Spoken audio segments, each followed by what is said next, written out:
conversation I once had with my grandmother. She was telling me about the little boy down the street who had contracted polio when she was a kid. How many of you can name a friend or fellow classmate that got polio growing up? If the disease doesn't kill you, it can paralyze you. According to the World Health Organization, 1 in 200 cases results in irreversible paralysis. This man in the picture will have problems with his right foot for the rest of his life due to this debilitating disease. Hello, my name is Jessica Leiker, and today I'd like to tell you about why we should vaccinate against common diseases, both for ourselves and for our loved ones. As my grandmother illustrated from experience, vaccines are a modern miracle. It can be one of the easiest ways we protect our family and loved ones, as well as ourselves from otherwise deadly or detrimental diseases. So today we'll talk about the problems that can arise from not vaccinating, illustrate some of the benefits, and then we'll address some common fears of why people don't get vaccinated. So first, what are some problems of not getting your vaccinations? This is a picture taken in 1976 of a little girl that contracted smallpox. Today, just as it was then, this is a preventable disease.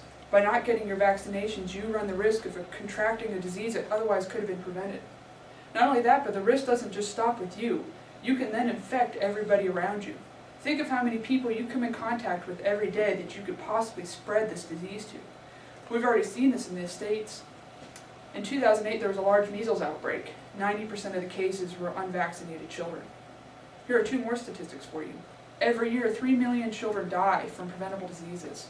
And an unvaccinated child is 23 times more likely to contract whooping cough. That's huge. So what are some benefits of getting vaccinated? This table here shows the impact vaccines have had in the United States. You'll notice 3 diseases on that list have one thing in common. Diphtheria, polio, and smallpox have all had a 100% decrease due to vaccines. Simply put, vaccines save lives. They protect not only yourself, but those around you. And in doing so, you prevent the chances for a large outbreak from happening later on down the road. Many diseases that were once common have been eradicated or are heading that way. And not only that, but it is much more cost-effective to prevent a disease rather than it is to treat it. So you're probably wondering, with all of these benefits, why would anybody not get vaccinated? Well, let's address some common fears of why people don't get their immunizations. The first is that it's not effective, but vaccines are highly effective. For example, the Tdap vaccine has been shown to be up to 98% effective. And just FYI, most vaccines are between 85 and 95% effective. The second fear is that it can be painful, that the shot's going to hurt. But the little prick from the needle is going to be much less painful than getting the disease later on down the road that it's designed to prevent. Not only that, but technology is evolving. We're developing needleless vaccines.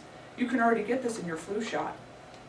The next is safety issues. Well, nothing's ever 100% safe, but the majority of reactions to vaccines are minor, temporary, are going to go away on their own.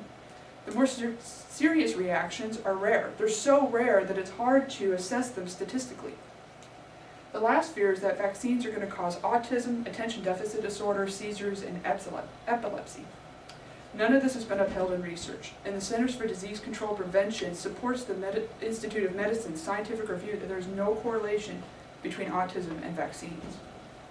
Now, obviously, some people can't get vaccinated due to either religious beliefs or because they're either too old or too young. But as the data clearly indicates, the benefits far outweigh the risk. Many people don't get vaccinated either out of ignorance or fear. However, vaccines are one of the easiest ways we can protect ourselves and our loved ones. Today we covered the problems of not vaccinating, illustrated the benefits, and then addressed some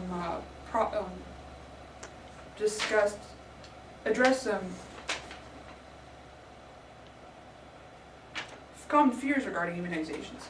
I hope this information encourages you to seek out vaccinations for both yourself and your loved ones. And remember, vaccines save lives. If you'd like more information, here are my resources. Thank you.